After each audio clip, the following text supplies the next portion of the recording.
I ngā mana, I ngā reo, I ngā iwi, I ngā hoe whā, tēnā koutou, tēnā tātou katoa. And a particular welcome to our visitors from abroad, those that have come for the C40 meeting, and a particular welcome back to New Zealand to Milag Ballesteros, our Regional Director. Can I acknowledge also our panellists, Malcolm Shield, Climate Policy Manager from the City of Vancouver. There's a lot we can learn from Vancouver. I'm looking forward to that. Penny Nelson, our Deputy Secretary Strategy, Ministry for the Environment.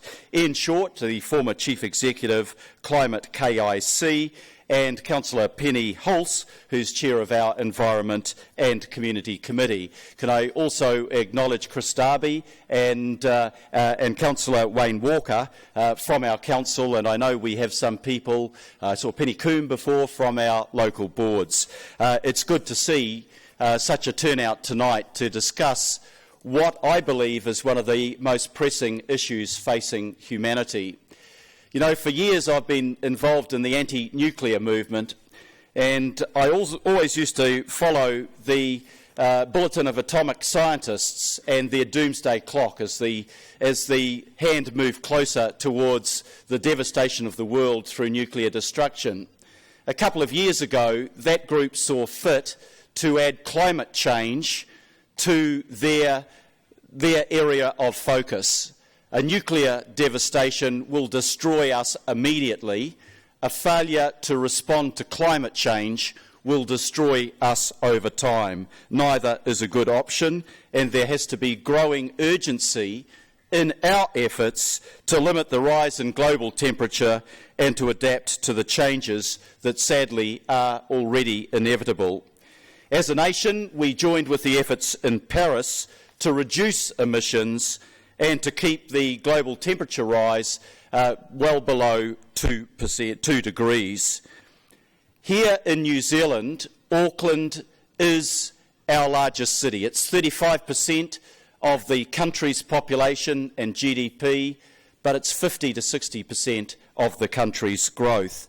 Auckland has a responsibility to lead the way on climate change. Every week, our city grows by another 900 residents, and adding to that, we increase our new car fleet by another 800 cars on the road. At current growth rates, we'll have another 500,000 people here by just over a decade's time. Reducing our emissions while we are growing at this pace is going to be difficult. And if we look at the reality of it, from 2009 to 2014, gross emissions increased by 1.8%. That's not good enough. We have to meet the challenge of reducing our greenhouse gas emissions.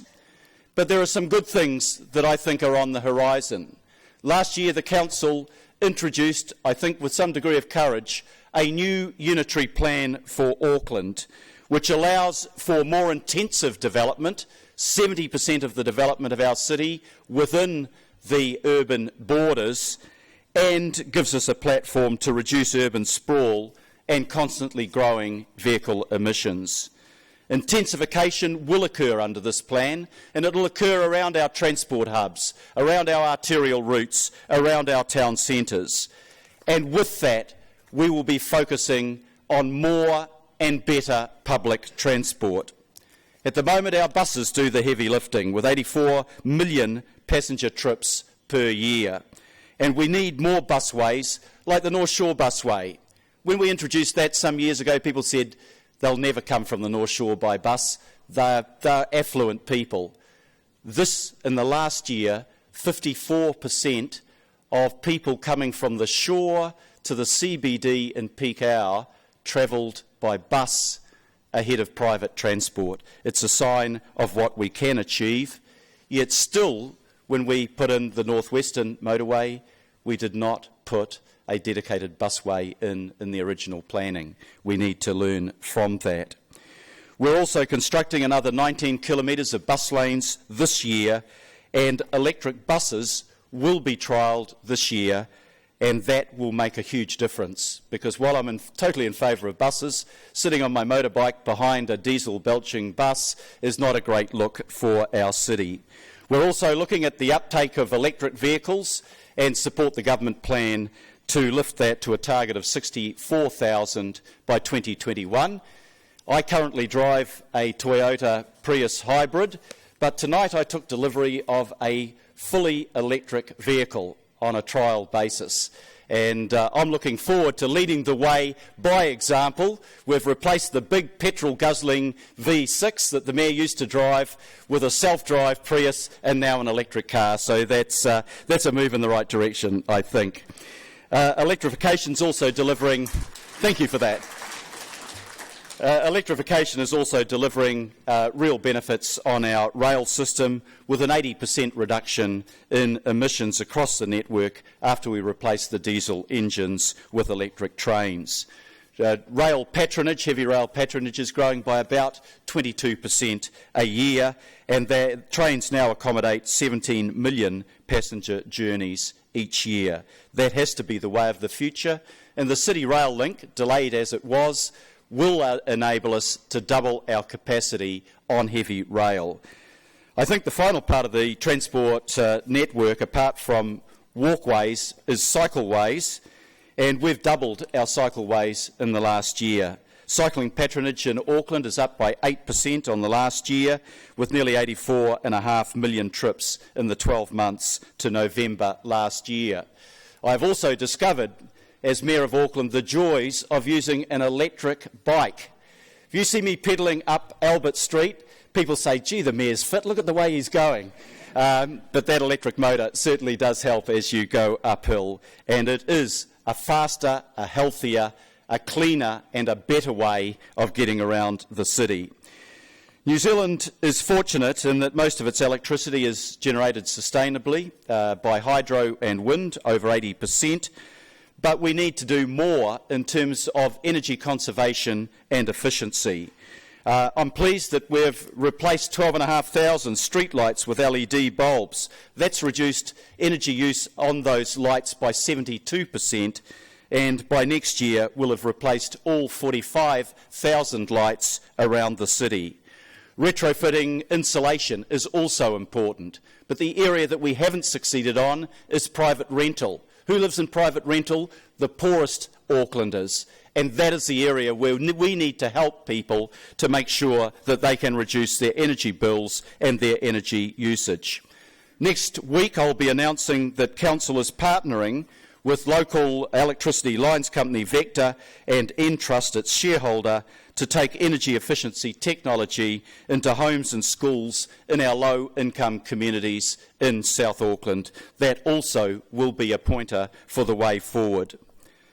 Although waste is a smaller part of the energy emissions pie than either transport or energy, we're determined to meet our ambitious goal of zero waste by 2040.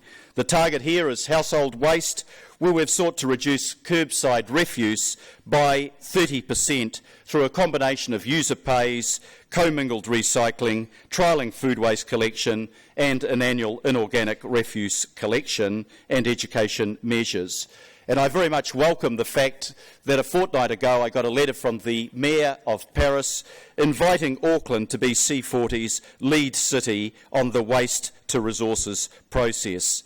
We are already making good progress there. The household waste is down by 10% and waste per person reduced from 160 kilograms to 146. That's really good. And I've got to say, I went to an opening last week of a group called Kiwi Harvest. Kiwi Harvest is a charitable trust that takes food that is good food, but reaching the end of its use-by date from restaurants, from cafes, from supermarkets, and it takes what would have been 250 tonnes of food waste and converts it to 750,000 meals for low-income families. And again, I think that's a great step forward and a pointer for the future. The last couple of things I want to mention are, first of all, this city still uses 600 million plastic bags a year. I look at London and they've reduced by 80% their usage of plastic bags by charging 5p.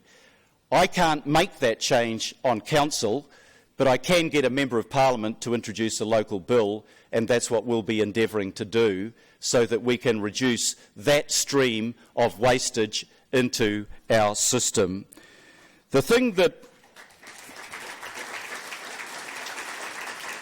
one of the initiatives that we'll be taking in this term of council that I find really exciting is our plan to plant 1 million extra trees in the Auckland urban area. And I floated that idea during the campaign, and I have been overwhelmed by the enthusiasm that I've got back from the community. Big government departments wanting to play a part, service groups, schools, community groups, private sector sponsors that see this as a way to offset their carbon emissions. This is a way that we can, as a city, still make a difference while greening our city and producing better quality water by greening our riparian areas, our streams, our rivers and our coastal areas. To conclude, there is an urgency around the task ahead of us.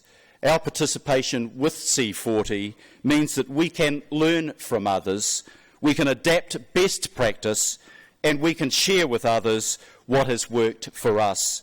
I welcome our involvement with C40 and their presence here tonight. I welcome the discussion, and I hope that the discussion tonight will give impetus to our own actions and lead us towards being an environmentally sustainable city that is good to live in and that we're proud to live in. Thank you very much. Have a great evening tonight.